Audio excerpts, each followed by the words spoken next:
Today I am very happy to announce that we are going to start a new chapter, chapter number 4, Animal Kingdom. और मैंने क्यों बोला happy to announce, क्यों बोला कि finally जो मेरा अपना सब्जेक्ट है वो स्टार्ट हुआ। अभी तक तो मैं आई वॉज टीचिंग बॉटनी। तो when you look around you will observe different animal with different structure and forms। अलग अलग किस्म के छिपकली, कीड़े मकोड़े, अर्थवॉर्म्स, शेर, बकरी, कुत्ते, लाइकवाइज बहुत सारे birds, snacks. As over 1,000,000 species of animal have been described till now. 1,000,000 mean 10 lakh. Million mean 10 lakh. And जब मिलियन एनिमल्स होंगे तो it is very hard and very difficult to study them in one go। एक बार में तो study नहीं किए जा सकते। तो इससे एक नीड अराइज होती है, the need for classification. The need for classification becomes all the more important। The classification also help in assigning a systematic position to newly described species।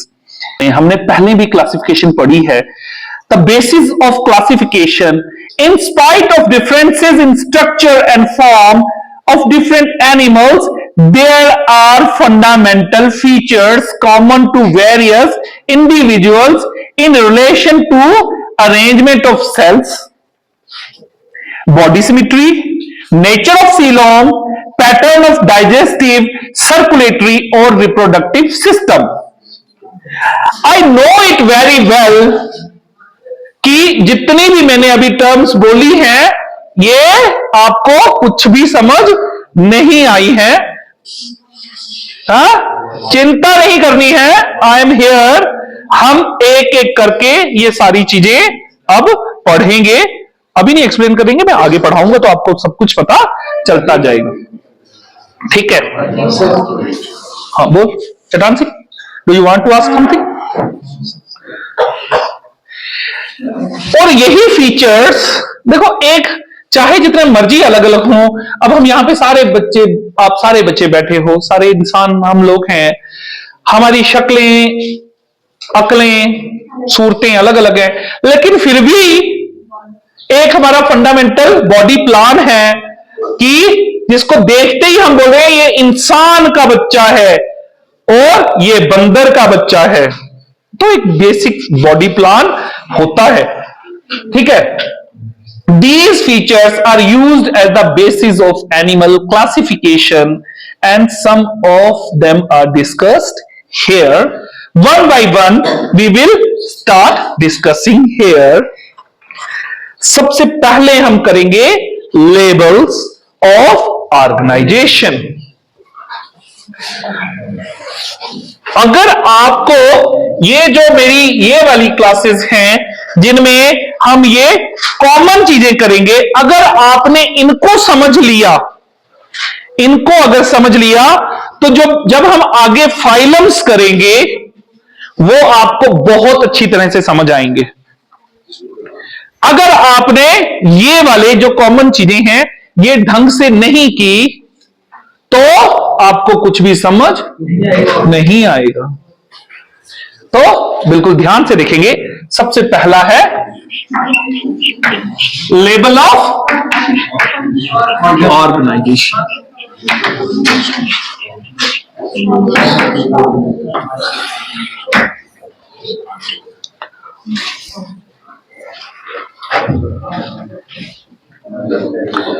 तो दो all members of Animalia are multicellular.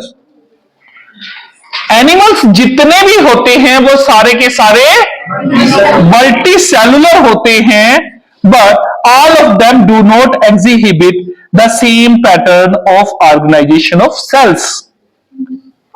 For example, the sponges, the cells are arranged in loose cell aggregate, that is, they exhibit cellular level of organization. तो first level of organisation हम करेंगे cellular level of organisation.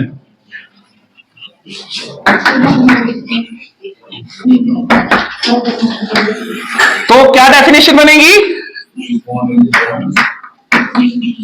Definition क्या बनेगी इसकी? खुद भी बनाया करो ना, थोड़ी थोड़ी डेफिनेशन खुद भी बनाओ। तो in this level of organization, the cells are arranged in loose cell aggregate. अब आप जब आगे स्पॉन्जिस को पढ़ोगे तब आप देखोगे कि स्पॉन्जिस तो वेल डिफाइंड, बड़े बड़े आपको कंप्लीट एनिमल्स, कंप्लीट स्ट्रक्चर बड़े से दिखाई देंगे, तो फिर भी साइंटिस्ट बोल रहे हैं कि ये सेलुलर लेवल ऑफ ऑर्गेनाइजेशन है। इसका क्या मतलब है? आपको मैं एक चीज बताता हूं। ये एक स्पॉन्जिस है जिसको साइकॉन बोलते हैं। आप इसको, इस स्पॉन्जी को आप क्या करो, रिश्ता कबाब बनाते हैं, तो वो ग्राइंडर में डाल के इसको पूरा ग्राइंड कर डालो और फिर 2-3 कपड़े मसलिन क्लॉथ के रख के और उसमें से इसको छान लो, और जो आपको नीचे जो जूस मिलेगा, जो सूप मिलेगा, इसका शोरबा, उसको फिर से समंदर के पानी में रख दो और कुछ दिनों बाद आप पाओगे ये फिर से रीग्रो हो चुकी है। हमारे साथ ऐसा हो सकता है, किसी मुर्गी के साथ ऐसा हो सकता है, किसी बड़े ऑर्गेनिज्म के साथ ऐसा हो सकता है? नहीं हो सकता। तो इससे हमें क्या पता चला कि जब हमने ग्राइंड किया, उसको छान के रख दिया, तो भी वो उसको कोई फर्क नहीं पड़ा, क्योंकि इनमें है ही सेलुलर लेवल ऑफ ऑर्गेनाइजेशन है। ठीक है, अब एक तो ये आपको डेफिनेशन बनी, फिर इसकी एग्जांपल जरूर लिखनी है, इसकी एग्जांपल जरूर लिखनी है। तो एग्जांपल में क्या है? स्पॉन्जीज, जिनको टेक्निकली बोलेंगे Porifera,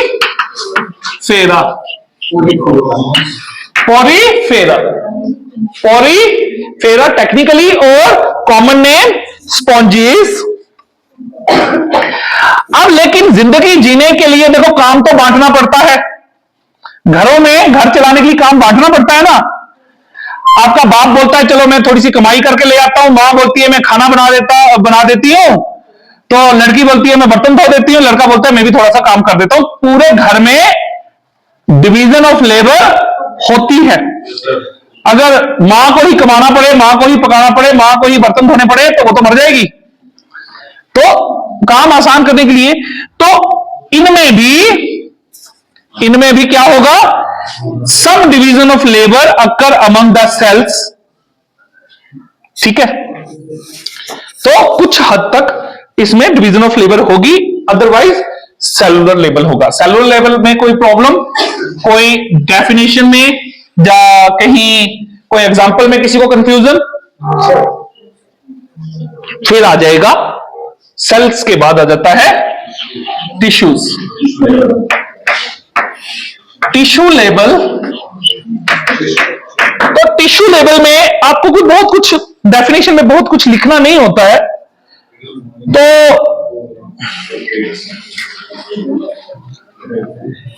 this here the arrangement of of cells is more complex और similar kind के cells, ठीक है, the cells performing the same functions are arranged into tissues. 9th-10th में आपने टिश्यू की डेफिनेशन पढ़ी होगी ना. It is a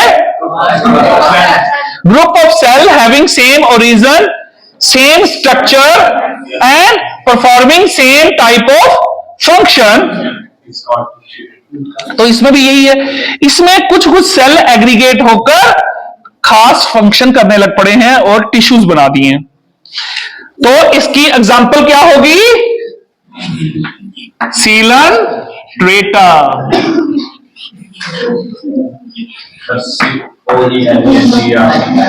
हाँ, सीलन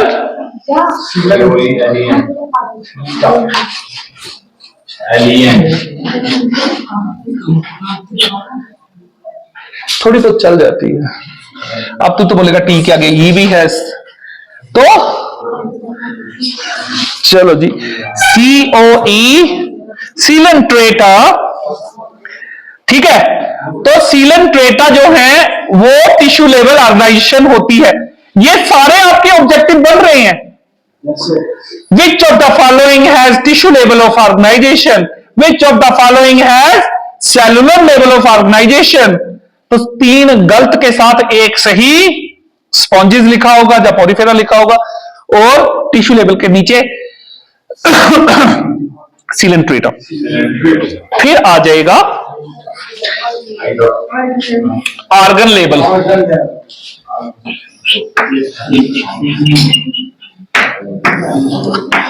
ऑर्गन लेवल हेयर टिश्यूज के बाद नेक्स्ट लेवल आ जाता है कि टिश्यूज अरेंज्ड होकर एक स्पेसिफिक ऑर्गन बना चुके हैं. तो it is still higher level of organisation in which tissues are arranged in organs. और ये किसमें होता है? ओ भाई, एनिमल्स तो सब में होता है. प्लेटीहेल्मिन्थ्स.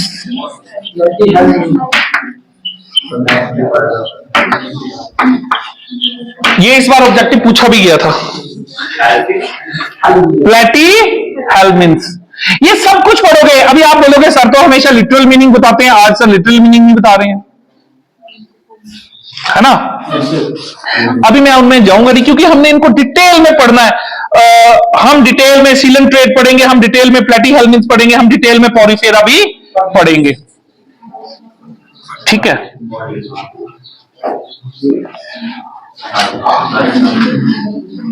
फिर एक और आ जाएगा, उसमें आ जाएगा ऑर्गन सिस्टम. बताओ हमें कौन सा लेवल ऑफ ऑर्गेनाइजेशन है? हमें कौन सा है? Organ system. अब इसमें क्या होगा? ऑर्गन्स जो है, different organs are clubbed together, are systematically arranged together to form organ system. जैसे हमारा डाइजेस्टिव सिस्टम ही है, तो कहां है ना, लिप्स है, माउथ है, टीथ है, टंग है, ईसोफेगस है, स्टोमक है, लीवर है, स्प्लीन है, और सॉरी और स्प्लीन नहीं है उसको, pancreas, small intestine, large intestine, rectum, anus. तो ये हो जाएगा organ system level. Organ system level of organisation. Platyhelminthes के बाद वाले सारे के सारे ऑर्गन सिस्टम वाले ही हैं. फिर बहुत बार द मोस्ट इंपॉर्टेंट, मैंने क्या बोला? Once again the most important types of circulatory system.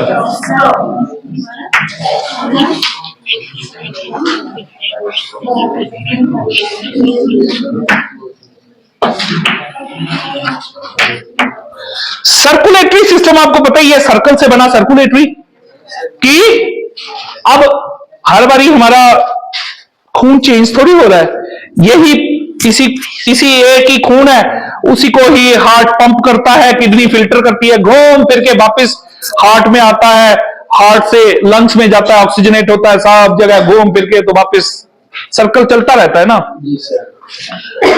अब circulatory system is of two types. Circulatory system is of two types, open and closed. Open and closed. तो open type in which blood is pumped out of heart, इसको heart बोलते हो, heart बोलते हो? अबे heart नहीं बोला करो, हार्ट तो ये होता है, दिस इज हार्ट। गाने शाने सुनते हो? एक बहुत पुराना गाना है, उसमें हीरोइन बोलती है, my heart is beating just repeating. तो माई हार्ट इज बीटिंग, उसने हार्ट तो नहीं ना बोला।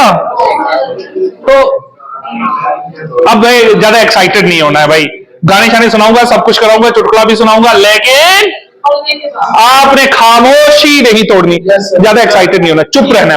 The cells and tissue are directly bagged in it. Heart में से, हार्ट ने ब्लड पंप किया, और जैसे हम में है ना आर्टरीज, बीन, कैपिलरीज, वैसा नहीं है, सीधा का सीधा टिश्यूज में, यहां अगर टिश्यूज हैं सीधा पंप किया, और यहां पे टिश्यूज उसमें नहाते रहेंगे। बैग्ड मैंने नहाना, जो आप नहाते नहीं हो। तो लेकिन क्लोज में क्या होगा? क्लोज सर्कुलेटरी में, in which blood is circulated through the series of vessels of varying diameter, for example arteries, veins and capillaries। समझ में आई बात? आप बहुत डिटेल में करोगे, मैंने पहले भी बताया, हम बहुत डिटेल में पढ़ेंगे इनकी, आगे क्लोज्ड और सर्कुलेटरी सिस्टम को हम फिर से पढ़ेंगे। ये तो हम एक थोड़ा सा आपको एक इंट्रोडक्शन दे दें। सिमेट्री वर्ड का सिम मतलब सेम, सिम मतलब सैम नहीं, सेम।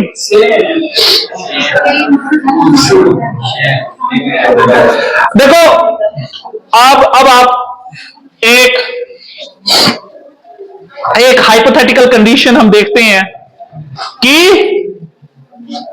आपके घर पर आप दो भाई बहन थे, आपकी मां ने काटना था सेब, तो सेब काटना था। अब सेब काटेगी वो, तो सेब कैसे कटना चाहिए? वो देखा, वो बोल रही आधा आधा कटना चाहिए, कोई भेदभाव नहीं चलेगा भाई, बराबर कटना चाहिए। तो हम बीच में से काटेंगे तो सेब के दो बराबर हिस्से, सेम हिस्सों में उसको बांटा जा सकता है। यही सेब खाने वालों से, सेब है, रोटी है, कुछ भी है भाई, बच्चे भेदभाव बर्दाश्त नहीं करते हैं। तो यही बंटवारे से सिमेट्री का कंसेप्ट आया। बंटवारे से रोटी के दो हिस्से बांटने हैं, जमीन बांटनी है, व्हाटसोएवर, तो बांटना है। तो बंटवारा कैसा होना चाहिए? बराबर। Animals can be classified, can be categorised on the basis of symmetry. ठीक है, सिमेट्री का मतलब आपको मैंने समझा दिया, सिमिलर हाफ्स, सिमिलर हाफ्स। ठीक है, तो अब सबसे पहली कैटेगरी आएगी ए सिमेट्रिकल, जो कोई भी सिमेट्री फॉलो नहीं करते। ठीक है, सेब तो काटा जा सकता है, आलू टेढ़ा मेढ़ा है ना, तो एसिमेट्रिकल। तो जो स्पॉन्जेस है ना, जो स्पॉन्जेस हैं वो एसिमेट्रिकल हैं, मतलब मोस्टली, हाँ, मोस्टली स्पॉन्जेस आर बोलो इसको कहां से काटोगे तो आधे आधे में बढ़ जाएगा? This is asymmetrical. ठीक है, sponges are mostly asymmetrical, that is any plane that passes through the center does not divide them in equal half। आप किसी भी तरफ से इनको काटो, ये इक्वल हाफ्स में नहीं काटा जा सकता, इसीलिए इसको कहा जाएगा एसिमेट्रिकल। अब दूसरी चीज है, अब दूसरा क्या है? रेडियल। रेडियल आपको नाम से ही पता चल चुका होगा, radial is derived from radius, और रेडियस किसका होता है? सर्कल का। अब आप इसको किस जगह से काटोगे तो ज्यादा होगा? इसको कहीं से भी काटो, फ्रॉम एनी प्लेन, आप इसको यहां से काटो, यहां से काटो, इधर से काटो, इधर से काटो, ये हमेशा दो हिस्सों में ही बटेगा। Such type of animals are called radially symmetrical animals.